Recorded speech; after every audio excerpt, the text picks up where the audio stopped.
Il mondo dei videogiochi è sempre stato legato a doppio filo con un certo tipo di narrativa. Ci ha sempre fatto gola, infatti, vedere determinati videogiochi sotto forma di fumetti, cartoni animati, ma anche romanzi, libri. Ci sono tantissimi esempi che potrei riportare, come appunto i libri sulla serie di Assassin's Creed, o libri ancora più vecchi sulle avventure di Lara Croft, ai tempi di Angel of Darkness, o ancora il per me ottimo romanzo di Uncharted, il quarto labirinto. Poi arrivano, a un certo punto, ogni tanto, progetti curiosi.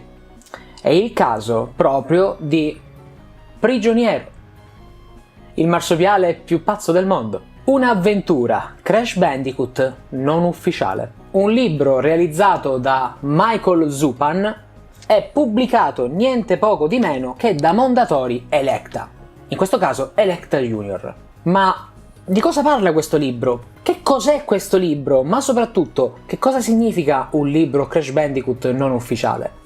Beh, questo video è fatto apposta per rispondere a queste domande. Salve a tutti crashari e benvenuti in questo nuovo video. Io come sempre sono DaniQ94 del Crash Bandicoot Zone e quest'oggi parleremo del libro italiano ufficiale ma al tempo stesso non ufficiale di Crash Bandicoot.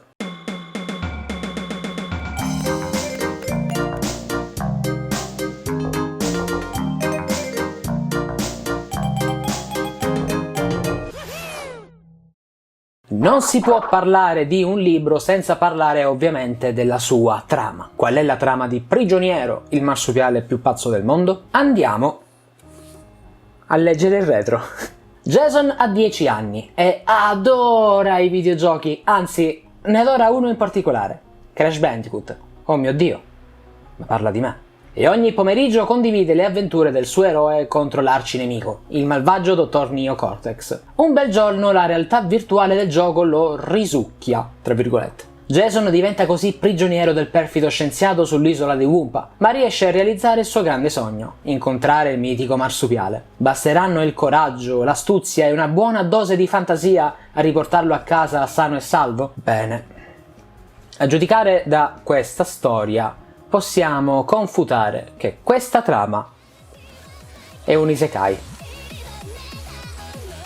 La narrazione, chiaramente indicata per un pubblico giovanile, ricorda sotto molti aspetti i libri di Geronimo Stilton, che se non avete mai letto, come avete fatto, non lo so, l'avete schivati proprio come un proiettile. Quindi in questo libro è presente un linguaggio accessibile ed un tono chiaramente divertente. Anche il lettering stesso, compreso anche di immagini davvero belle, ricorda molto quello di Geronimo Stilton. Ma di questo ne parliamo proprio adesso.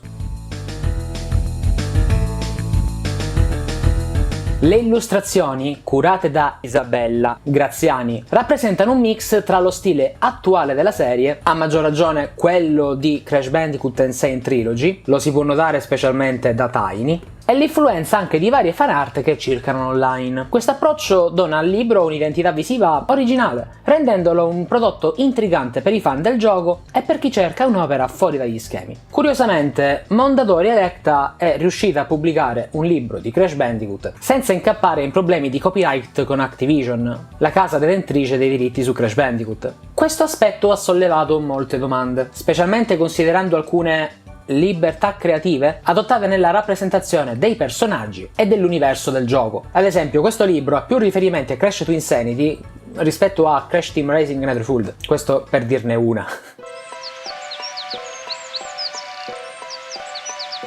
Una delle scelte più particolari, per esempio, riguarda il modo in cui sono stati reimmaginati alcuni elementi iconici della serie, come Aku Aku e Uka Uka. Parecchio tempo fa, parliamo del 2019, uno degli autori del libro ci ha contattato nella nostra vecchia pagina Facebook che ci è stata chiusa. Se mi seguite da parecchio sapete a cosa mi riferisco. E rilasciò una interessante intervista. In questo commento esclusivo ci spiegò che queste modifiche sono state richieste specificamente da chi ha commissionato il libro. Non è che non sapessimo di cosa stavamo scrivendo, ha dichiarato, ma ci è stato chiesto di reimmaginare un po' alcune cose, forse per motivi legati ai diritti. Giocare con le maschere ci è sembrata una scelta simpatica e abbiamo aggiunto anche un luogo inesistente e un paio di nemici inediti. Queste interpretazioni, pur sollevando dubbi tra i fan più accaniti, donano al libro una freschezza inaspettata, trasformandolo in una lettura curiosa per chi vuole scoprire una visione diversa del mondo di Crash. Inoltre voglio anche soffermarmi su una cosa. Nelle prime pagine,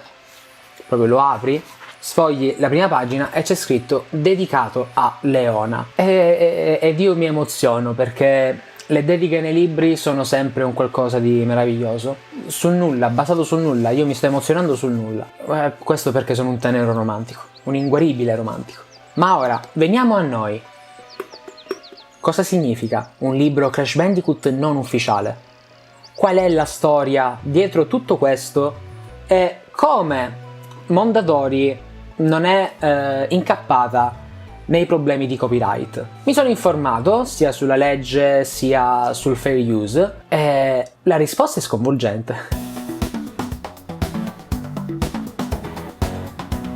Negli ultimi anni abbiamo visto sempre più spesso libri e romanzi che prendono ispirazione da grandi franchise videoludici come Minecraft, Fortnite o, in alcuni casi più curiosi e specifici, Crash Bandicoot. Molti di questi volumi però riportano in copertina una dicitura ben precisa: non ufficiale. Questo piccolo dettaglio legale ha un peso enorme e permette a case editrici, anche di grande rilievo come Mondadori, di pubblicare opere che altrimenti rischierebbero di violare i diritti d'autore o di copyright. Copyright e diritti d'autore di grosse aziende come Microsoft e Activision. La chiave di tutto sta proprio qui, nella dicitura non ufficiale. Cosa significa? In pratica è una dichiarazione preventiva, quasi una sorta di disclaimer legale, che dice al lettore, e soprattutto ai titolari dei diritti, che il libro non è autorizzato, non è affiliato e non rappresenta la voce ufficiale del brand a cui si ispira. Questo avvertimento è essenziale per distinguere un'opera derivativa e trasformativa da un plagio. Ma voi guardate che genio! Secondo le leggi sul diritto d'autore, infatti, non è vietato scrivere un'opera ispirata a un mondo narrativo già esistente, purché vengano rispettate alcune condizioni ben precise. Non si devono utilizzare elementi protetti in modo diretto, come loghi, immagini ufficiali, grafica, codici di gioco o testi originali. Inoltre, l'opera deve raccontare una storia nuova, originale, che abbia un valore trasformativo, ovvero che non sia solo una copia, ma che interpreti e rielabori liberamente l'idea di partenza. In pratica, una fanfiction. E ora veniamo a Prigioniero, il marsupiale più pazzo del mondo. Un libro decisamente particolare perché si rifà ad una saga videoludica che non ha mai avuto un'estesa produzione letteraria. Già dal titolo e dalla copertina si nota l'attenzione a non utilizzare materiali protetti da copyright. Non ci sono loghi di Crash Bandicoot, non ci sono immagini promozionali tratte dai giochi e il nome completo della serie viene citato solo all'interno o in un contesto che lo rende chiaro come riferimento, non come marchio utilizzato commercialmente. L'opera si presenta infatti come un racconto di fantasia ispirato all'universo di Crash e si appoggia all'idea di reinterpretare il personaggio in chiave narrativa, come se fosse il protagonista di un romanzo d'avventura per ragazzi. Anche il tono del libro, giocoso e surreale, richiama le atmosfere del gioco, ma lo fa senza copiare nulla in modo diretto. Non ci sono riferimenti precisi alla timeline dei videogiochi, né compaiono trademark registrati come il logo di Neocortex o le musiche originali. In sostanza, l'autore ha preso il concetto di Crash, un marsupiale pazzo immerso in un mondo assurdo, e lo ha rielaborato in forma di romanzo per bambini, aggiungendo un tocco personale, fantasioso e soprattutto distinguibile dal materiale ufficiale. Questo tipo di operazione rientra in quello che si può chiamare uso trasformativo. Il mondo di partenza è una fonte di ispirazione, ma il contenuto finale è originale.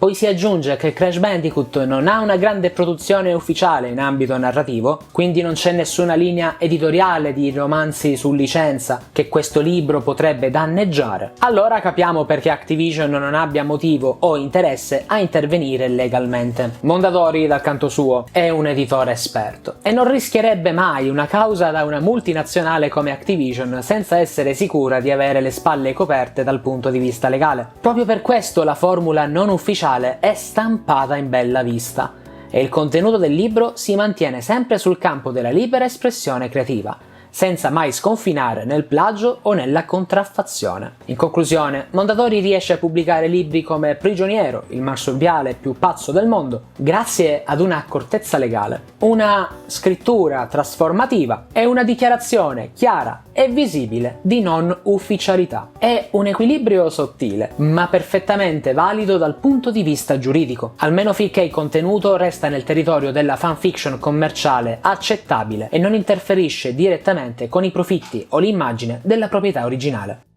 Tolto questo grande, grosso cavillo dal problema, che cosa ci resta di questo libro?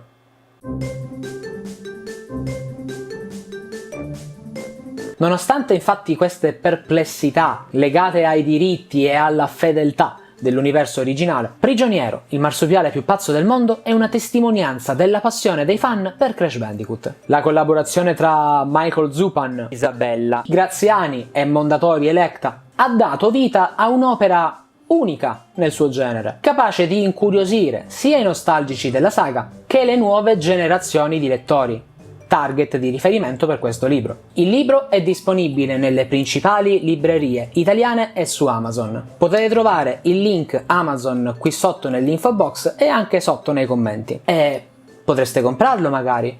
E potremmo commentare assieme questo tomo, perché è comunque bello grosso, su Crash Bandicoot. Non vedo l'ora di sapere la vostra. Bene Crashari, anche per oggi questo video finisce qui. Come sempre vi invito a seguire me e tutti gli altri del Crash Bandicoot Zone di cui potete fare parte nei link che state vedendo qui sotto in sovraimpressione in questo momento. Abbiamo il forum ufficiale, il sito contenitore di notizie, una enciclopedia quotidianamente aggiornata sulla serie di Crash Bandicoot. Abbiamo le varie pagine social come Facebook, Instagram, X, Threads, TikTok. Abbiamo anche un canale Telegram. Decidete voi dove andare per entrare a far parte della community più vecchia e più longeva di Crash Bandicoot in Italia. Noi ci rivediamo ad un prossimo video, Crashari. Statemi bene e come sempre, viva Prigioniero, il marsupiale più pazzo del mondo.